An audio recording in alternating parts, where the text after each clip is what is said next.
Hey guys, I'm Ashley Burch. I'm here with Ashley from Hey Ash Whatcha Playin. Huge fan. If you can't tell, I love Borderlands, so I'm a huge fan of yours. Thank you.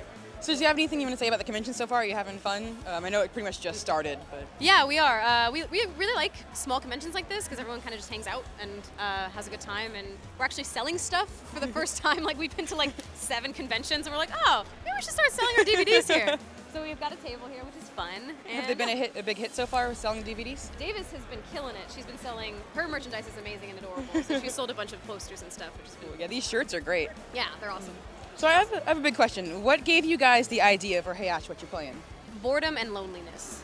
Always the idea for web series, yes. So Anthony wanted to learn how to use this camera because he actually had the idea of making a documentary about indie game makers. Yeah. And so he's like, oh, I need to learn how to use this camera. And then he ended up not doing that at all and just filming 90-second poop jokes. And then he got a job at Gearbox. So that's been our trajectory.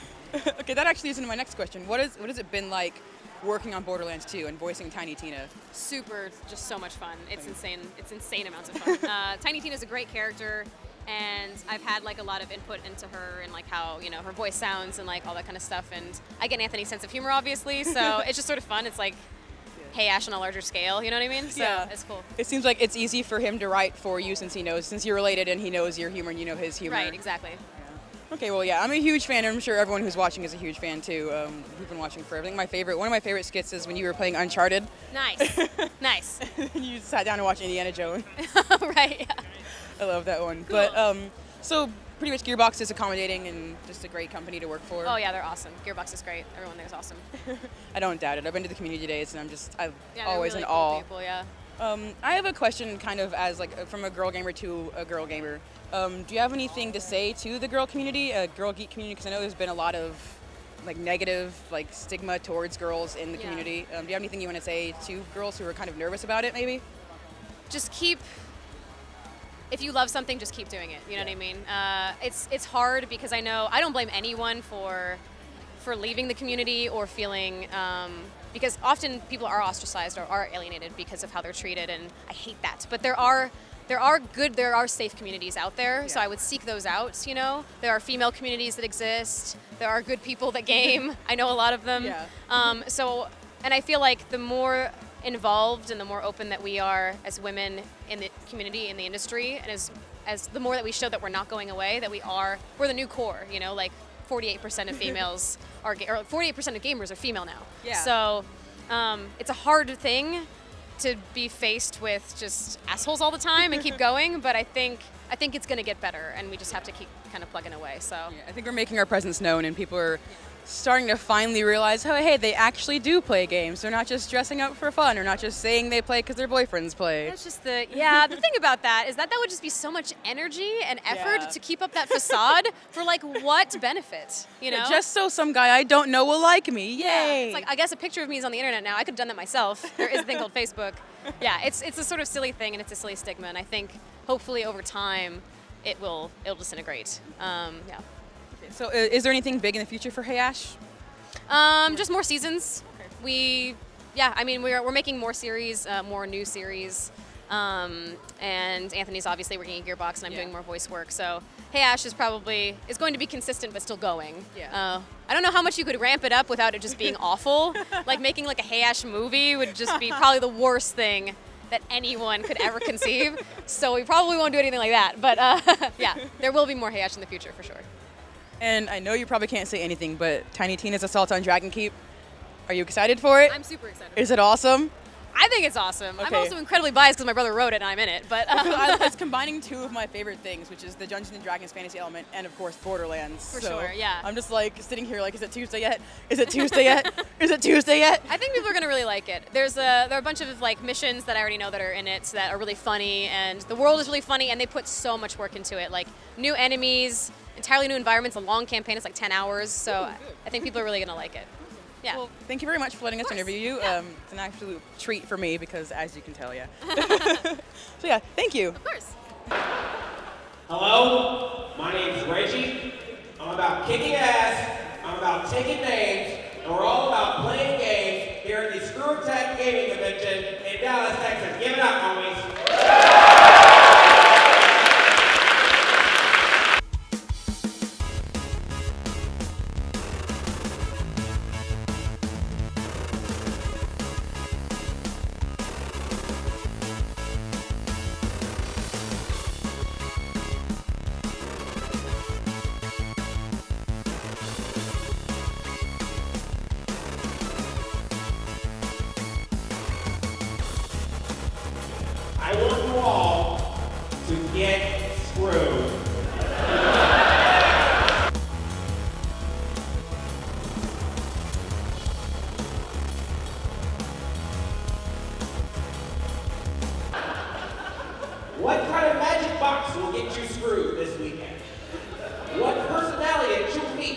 you to get screwed.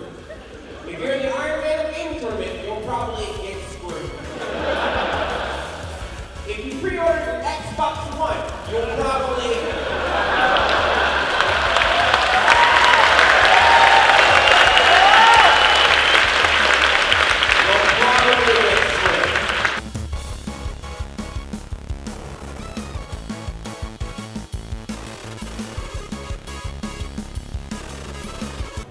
Hey guys, and Ashley here with David, Josh, and Paul of Osiris Studios for their games Mist of Stagnation.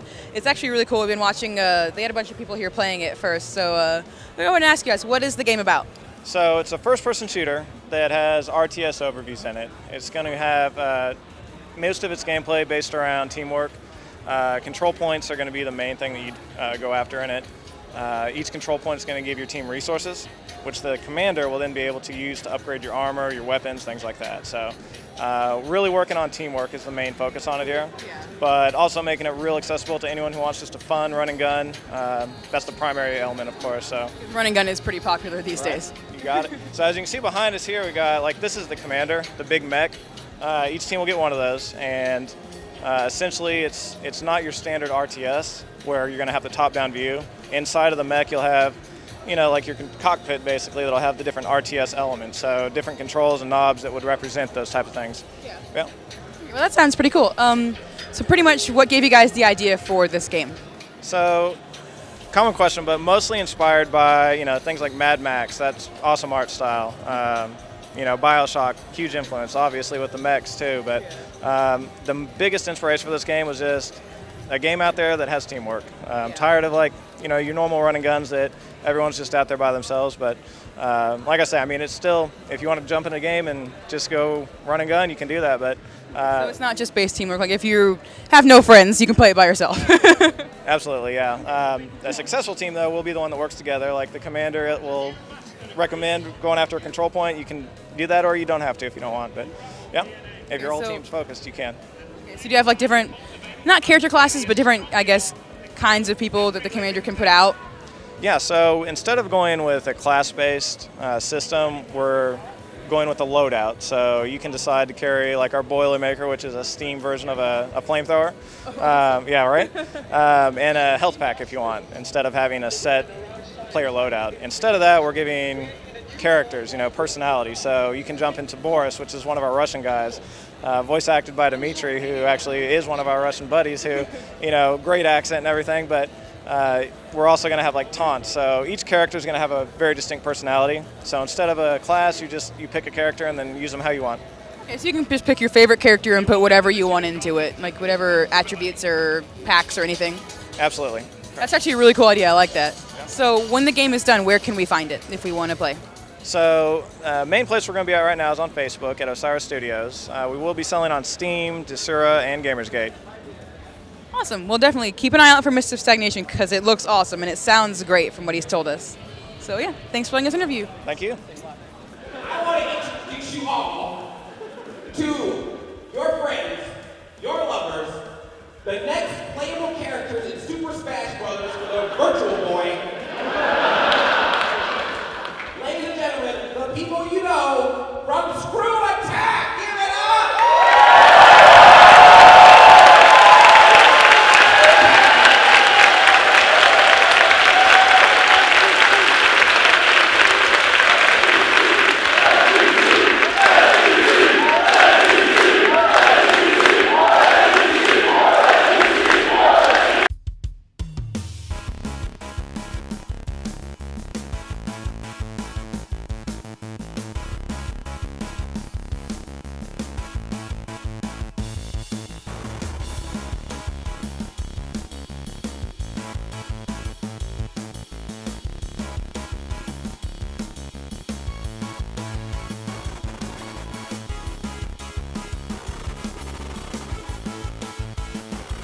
Hey guys, I'm here with Chris from Shiny Loot, and I'm just going to ask him a bunch of cool stuff because we were talking to him earlier and it sounds really awesome.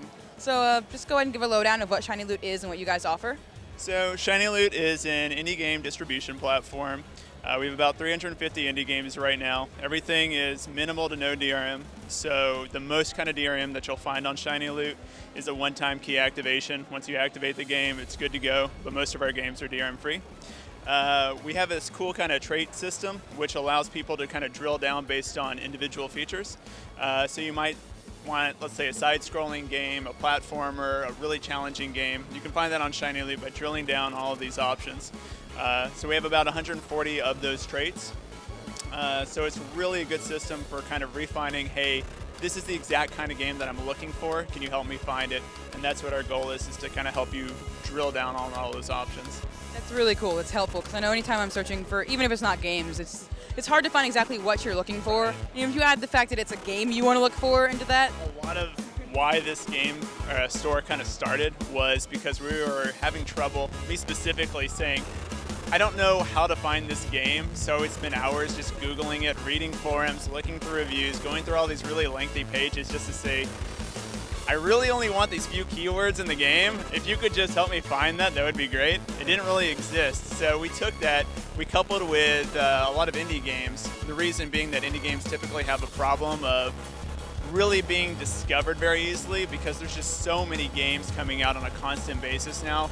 It's hard to say, like, this is what we are and tell it in a very quick, 5-word phrasing. To be able to draw people in to want to play it too. Exactly, right. So people just don't have the time to go and sit through all of these reviews from all of these places, which are great if you have an idea of what the game is, but when you've never heard of it, there's no way to have that much time.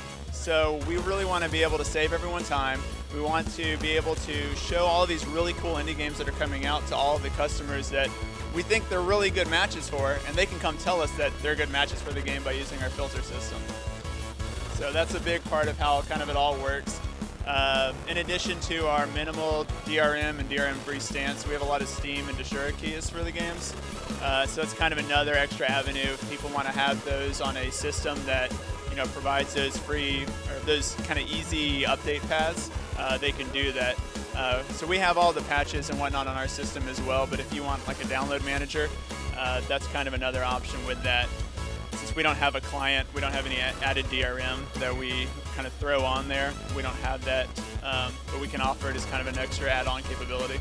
I know the DRM thing has been a hot topic of late.